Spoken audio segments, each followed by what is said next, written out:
नमस्कार, मी वृषाली पाटील. आपण बघत आहात एक्सप्रेस न्यूज मराठी. माहूर येथे काँग्रेस पक्षाच्या 138व्या वर्धापन दिनाच्या कार्यक्रमांचा आढावा बैठक.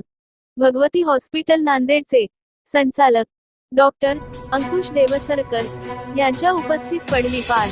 यावेळी काँग्रेस पक्ष किनवट विधानसभा निरीक्षक अनिल पाटील बाभळीकर, व्ही नरवाडे, राजेंद्र केशवे, संचालक नांदेड जिल्हा मध्यवर्ती सहकारी बँक डॉक्टर निरंजन केशवे, सचिव महाराष्ट्र प्रदेश युवक काँग्रेस किशनराव राठोड, जिल्हाध्यक्ष भटक्या विमुक्त जाती सेल आनंद तुपदाळे, अध्यक्ष माहूर शहर काँग्रेस रेहमत भाई, विश्वनाथ कदम, अनिताताई कदम, अध्यक्षा माहूर तालुका महिला काँग्रेस जयकुमार अडकिने, काँग्रेस प्रवक्ता अमोल कदम, सचिन बेहरे, आनंदा कलाने, दत्ता देशमुख, बाबूभाई पठाण, शेख आबेद भाई, संजय गायकवाड, राजू सौदलकर, अनिल मडपल्लेवार, शेख जब्बार भाई, निसार भाई, वाघमारे मामा, शेख अजिम भाई, गणपत मडवी, जयकांत मोरे, वंचकराव देशमुख, आकाश कांबळे, जगदीश तुपदाळे, सुशील डाग आणि काँग्रेस पक्षाचे पदाधिकारी व कार्यकर्ते उपस्थित होते.